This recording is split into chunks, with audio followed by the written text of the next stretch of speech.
विश्वामित्र जी देख रहे हैं कि रावण की सेना ने मेरे आश्रम को चारों तरफ से घेर लिया है। और कुछ राक्षस ऐसे थे, जब विश्वामित्र जी अग्निहोत्र करने, हवन करने, पूजन करने, यज्ञ करने बैठते तो वो आके या तो यज्ञ कुंड में मदिरा डाल देते या मांस डाल देते।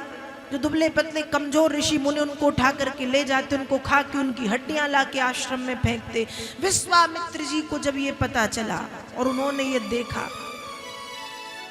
तो समझ गए कि इन निशाचरों का वध करना या करवाना जरूरी है। और इनका वध कौन करेगा? हरि बिनु मरहि न निशिचर पापी, हरि के अलावा और कोई नहीं। और पता चल गया है कि हरि का अवतार हो चुका है। कहाँ हो चुका है? अयोध्या में, राजा दशरथ जी के यहाँ।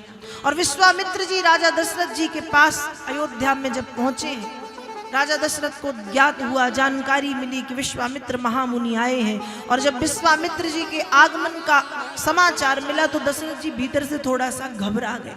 क्यों आए? अचानक बिना बताए कैसे आए? भागे हैं।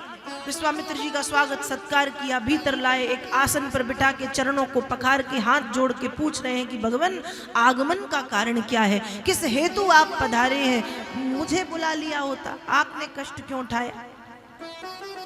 विश्वामित्र जी ने सारी कथा व्यथा बताई। महाराज आपकी सहायता की आवश्यकता है। सब सुनकर के राजा दशरथ कह रहे हैं कि भगवान आप चिंता ना करें, मैं स्वयं अपनी चतुरंगणी सेना के साथ आपकी यज्ञ रक्षा करने के लिए चलता हूं। और तब तक आपकी यज्ञ रक्षा करूंगा जब तक मैं निशाचरों का वध नहीं करता।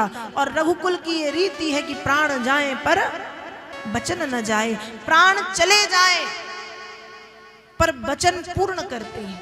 तो भगवान मैं चलता हूं चतुरंगणी सेना के साथ। विश्वामित्र जी ने कहा सुनो महाराज, मुझे ना आप चाहिए क्योंकि आप वैसे ही बूढ़े हो गए हो, और ना मुझे आपकी चतुरंगणी सेना चाहिए। दशरथ जी ने कहा भगवान तो फिर क्या चाहिए? विश्वामित्र जी ने कहा वचन चाहिए कि जो कहूंगा वो दोगे। अब दशरथ जी को थोड़ी पता था ये क्या मांग लेंगे, ये प्राण ही मांगने आए हैं। दशरथ जी को नहीं पता था। दशरथ जी ने भी दे दिया। रघुकुल रीति सदा चली आई, प्राण जाए पर जो मांगेंगे भगवान वो दूंगा, वचन देता हूं। अब वचन दे दिया, अब बताओ भगवान क्या चाहिए? तो विश्वामित्र जी क्या कह रहे हैं? विश्वामित्र जी ने राजा दशरथ से मांगा, अनुज समेत देव रघुनाथा, निशिचर बध में होब सनाथा। अनुज समेत देव रघुनाथा,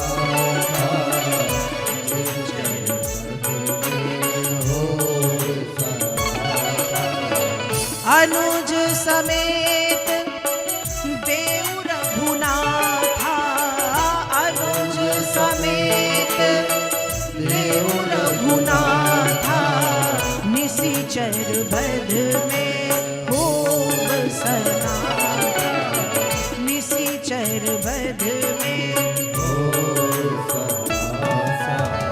क्या मांगा है? मुझे अनुज समेत देव रघुनाथा, मुझे राम चाहिए और राम के साथ प्रिय अनुज लक्ष्मण भी चाहिए। अब जैसे ही दशरथ जी ने सुना, दशरथ जी पहले तो सुन के चौंक गए, थोड़ी देर तो समझे ही में नहीं आया क्या बोलूं। फिर हाथ जोड़ के कह रहे भगवान आप सोच विचार के तो बोल रहे हैं, आप क्या मांग रहे हैं? विश्वामित्र जी ने कहा पूरे सोच विचार के बुद्धि से बोल रहा हूं कि मुझे राम और लक्ष्मण चाहिए। अब दशरथ जी कांप गए भीतर से। और दशरथ जी क्या कह रहे हैं? सब सुत मोहे प्राण की नाई, राम देत नहीं बनत गोसाई। भगवान मेरे चारों पुत्र मुझे प्राणों से अधिक प्रिय है, लेकिन राम तो मेरे प्राण हैं, राम तो मेरे प्राण हैं। और एक बार आप प्राण मांगते तो तत्क्षण अपने प्राण निकाल करके आपको दे देता, पर राम देत नहीं बनत गोसाई, मैं मेरे प्राणों से प्यारे राम को नहीं दे सकता। और भगवान यज्ञ रक्षा के लिए मेरा राम बहुत छोटा है, सुकुमार है, नाजुक है। मेरे दोनों राम लक्ष्मण कितने सुकुमार हैं, भगवान आपको क्यों लग रहा है कि वो यज्ञ रक्षा कर सकते हैं? मैं चलता हूं, चतुरंगनी सेना चलेगी, और कभी लग रही तो स्वर्ग से सेना बुलवा देता हूं, पर राम नहीं। विश्वामित्र जी क्रोध आ गया। विश्वामित्र जी कहे, राजन अभी तुम बड़ी बड़ी बातें कर रहे थे, ऐसा कर दूंगा, मैं ऐसा कर दूंगा, प्राण जाए पर वचन न जाए, ये वो। कहां गए तुम्हारे वचन और कहां गई तुम्हारी रघुकुल की रीति? मुझे राम चाहिए और राम के साथ लक्ष्मण चाहिए। राम और लक्ष्मण दो। दशरथ जी ने हाथ जोड़ दिए, श्राप दे दो, मर जाऊंगा पर राम लक्ष्मण नहीं दूंगा। इतने में वहां पर आ गए वशिष्ठ जी। कौन आए? कुल गुरु वशिष्ठ। अब जब वशिष्ठ जी वहां पर पधारे हैं तो वशिष्ठ जी के आते ही दशरथ जी को कुछ लगा कि ये मेरा साथ देंगे। पहले तो विश्वामित्र जी ने वशिष्ठ जी से कहा, थोड़ा समझाओ, मेरा तो सुन नहीं रहा, आप ही समझाओ मैं क्यों आया हूं। वशिष्ठ जी ने दशरथ जी को किनारे में बुलाया, इधर आओ। दशरथ जी आए।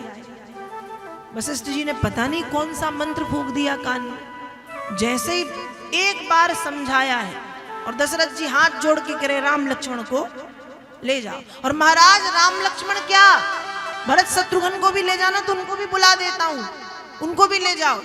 विश्वामित्र जी कहे, चमत्कार, इतनी देर से मैं समझा रहा हूं, मेरी बात समझ में नहीं आ रही, आपने किस भाषा में समझाया?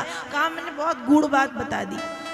और गोस्वामी जी मानस में लिख रहे, तब वशिष्ठ बहुविधि समझावा, नृप संदेह नास कह पावा। इस चौपाई के दो अर्थ हैं। एक अर्थ है कि तब वशिष्ठ बहुविधि समझावा, वशिष्ठ जी ने बहुत प्रकार से समझाया। लेकिन एक अर्थ यदि देखें गूढ़ वाला, तो कान में बहू लाने की विधि बता दी। क्या बता दी?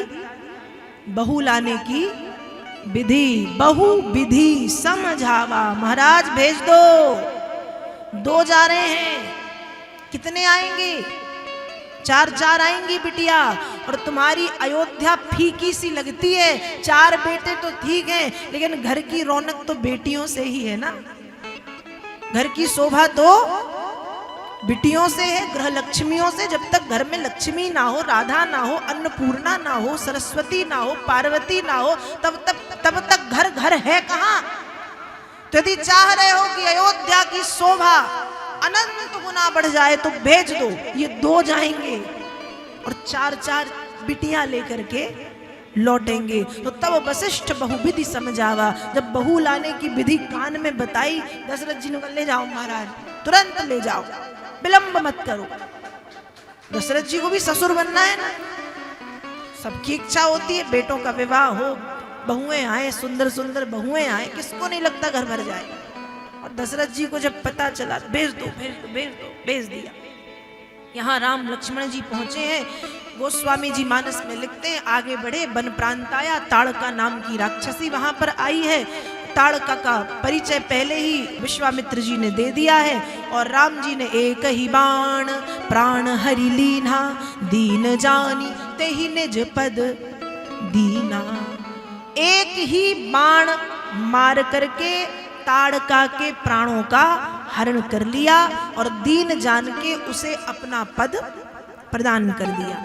आगे बढ़े, आश्रम में पहुंचे हैं, यज्ञ रक्षा की है। मारीच सुबाहु नाम के 2 राक्षस जो उपद्री थे, उपद्रव कर रहे थे, मारीच को बिना फर वाला बाण मारा है।